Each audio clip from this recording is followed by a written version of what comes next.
Chapter 42. On the road with Abby and Brody.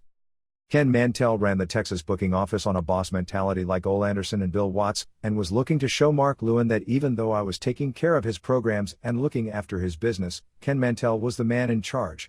I didn't like his feeble reason for firing Mark, so I quit in protest.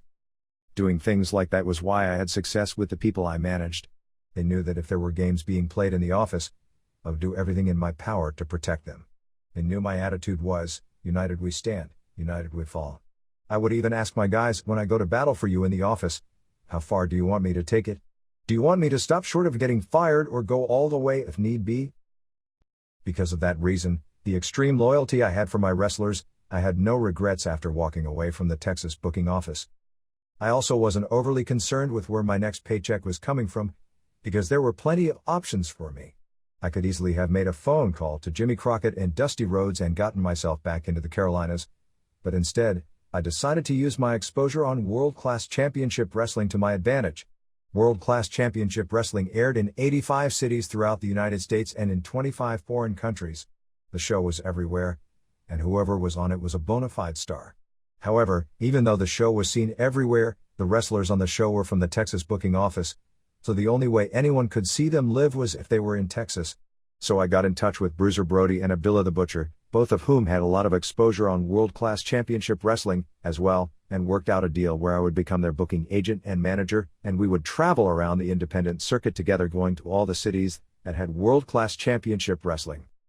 I was confident that it would be a success, because for an independent promoter to bring the three of us into his promotion as a package deal, with all of our television exposure and name value, was a real coup.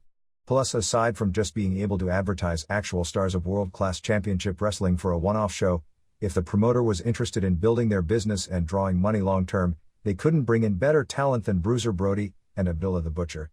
Having me in their corner and on the mic was just the icing on the cake. During that time, whenever Bruiser or Abby would get calls from promoters looking to book them, they would tell them to call their boss, and would then give out my number. I had to tell Brody, "Don't be telling people I'm your boss. Tell them I'm your agent." I felt that sounded more dignified. Brody didn't want to hear it, and insisted, "Nope. You're my boss." The three of us had been through so much together, we had an excellent working relationship, and were the best of buddies. So if Brody wanted me to be the boss, that was fine by me. World Class Championship Wrestling was so popular that offers started pouring in, and we were never stuck for a place to go. I would always serve as Abdullah's manager, but with Bruiser Brody, sometimes I managed him, and sometimes I managed Abdullah against him. Bruiser was very unique in that regard. If a promoter had a big strong babyface, Bruiser Brody could come in and be the ultimate heel. At the same time, if another promoter had a big strong heel, Bruiser Brody could come in and be the ultimate babyface. I don't know many guys who could do that. Independent wrestling was a tough circuit, though, because oftentimes the promoters, most of them not known for being honest and upright, tried to mistreat the talent and pull a few quick ones. I got us booked on shows all throughout New England for a group called International Championship Wrestling. After our first show in Valley Forge, Pennsylvania, the promoter, Mario Savoldi, told us he would pay us on the very last day of the tour. Business was pretty good for that tour, drawing at least $7,000 each night. Also on the tour were my old friends Mark Lewin and Curtis Iaukia, as well as Blackjack Mulligan, Barry Windham, and Kevin Sullivan. After the last show of the tour, which was a TV taping in Bangor, Maine, I went to collect our money and Mario told me, "Let me get everything straight. I'll go get something to eat, count up my money, and then I'll catch you back at the hotel and pay you there." Bruiser Brody and I went back to our hotel room and waited a couple of hours, but we never got a call. Finally, we went down to Mario's room and pounded on his door, but got no answer. I was pissed, because I accepted those bookings from Mario figuring like father like son. His father, Angelo Savoldi, was an honest, upright, and honorable man. He had been very involved with the WWF, was close to Vince McMahon and Toots Mondt, and was a trusted ally in their organization. His word was gold and everyone loved him. Unfortunately, Mario wasn't like his dad, and clearly wasn't cut from the same cloth. Since no one was answering Mario's hotel room door, Brody and I went out, got ourselves a large pizza, and a large 2x4, and then sat in the hotel hallway right in front of his door. When Mario finally stepped off the elevator at 4:30 a.m., he saw me sitting in front of his door, and Brody right next to me with his legs crossed, a 2x4 lying across his lap, and an empty pizza box sitting there. Mario looked shocked, because he thought he could outweight us. "Hey man, where have you been?" I asked. "I was going to take care of you guys in the morning." He stammered. "It is the morning," I pointed out. "Give us our money." Needless to say, we got our money. Abby, Brody, and I even went a couple of times to Hawaii for Ms. Maivia, because she loved world-class championship wrestling so much. That was a particularly wonderful deal, because by going there, I was basically on vacation, but making a very good living. All three of us did very well financially with our dates, and always drew well, because world-class championship wrestling had made us all big names in wrestling. I even got us booked on some shows in Alabama, and there was one show in Birmingham where I managed Abdullah against Jerry Lawler. I was having the time of my life. All I had to do was get on a plane, go to a town, and hang out with my friends. Don't get me wrong though, as much fun as it was and as much money as we were making, we worked our asses off and traveled a lot. Once word got out that we were accepting independent dates, I got some unique requests, including some bookings down in Venezuela, because world-class championship wrestling was very popular down there. We actually went to Venezuela several times, and were always treated first class all the way. We even went down to Monterrey, Mexico. The promoter brought the three of us in to headline a few shows, and filled the rest of the cards up with local wrestlers. Since I had traveled extensively back when I was in Australia, my philosophy was, when in Rome, do as the Romans do. So wherever we went, I ate the local food and mingled with the local people.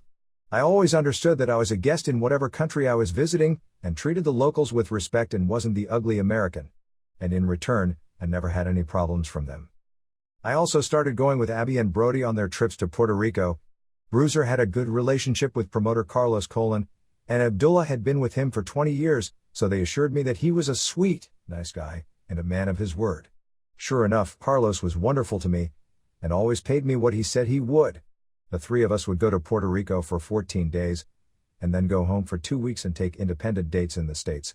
It was a wonderful schedule, and we appeared on all of the big shows in Puerto Rico, such as the Three Kings Spectacular. Carlos Colon wrestled Ric Flair that night, and I managed Abdullah against Brody. That was a tremendous card. One particular evening I was managing Abdullah against Carlos Colon in a big baseball stadium in Trinidad, and I jumped on the apron and hit Carlos. As soon as Carlos fell, Abdullah pinned him, and it seemed like everyone in the stadium headed towards the ring. They were so angry over what we had just done to Carlos that they were out for blood. Now Abdullah is a big guy, but he outran me that day back to the dressing room. He would run, stop, grab a couple of breaths, and just as I would catch up to him, he would be off again. There were cops on horseback literally running over the people because of the riot we caused. That night after the matches, Bruiser, Brody, Terry Funk, Dory Funk, Abdullah, and I had to sneak out of the arena in a bus. There were quite a few scary incidents in Puerto Rico. One night in Ponce, I was managing Abdullah against Giant Baba. At some point in the match, the fans completely ambushed the ring. Even though Carlos provided security, nobody seemed to stop them, and they literally had me surrounded. I had to cut 3 people with my trusty razor just to protect myself. When I slashed them and the mob saw the blood, they became concerned, but kept coming at me. In America, if I did that to someone, everyone would run. In Puerto Rico, they didn't. It was a very dangerous situation, and the only reason I got out of it was because the fans were deathly afraid of Abdullah. Fortunately, he came to my rescue and got me out of there, but it was a hairy situation. Apart from those incidents, Bruiser, Abby, and I had wonderful times in Puerto Rico. We would hang out and play cards all day, and Abdullah would always cheat and stick cards under his ass so we couldn't see them. Bruiser and I would just let him win, though, because we weren't about to pay him, anyhow. I never brought my family to Puerto Rico, but I would have had no objections to it. And if Carlos had asked me to come and book for him, I would have done it in a New York second, and happily moved my family down with me.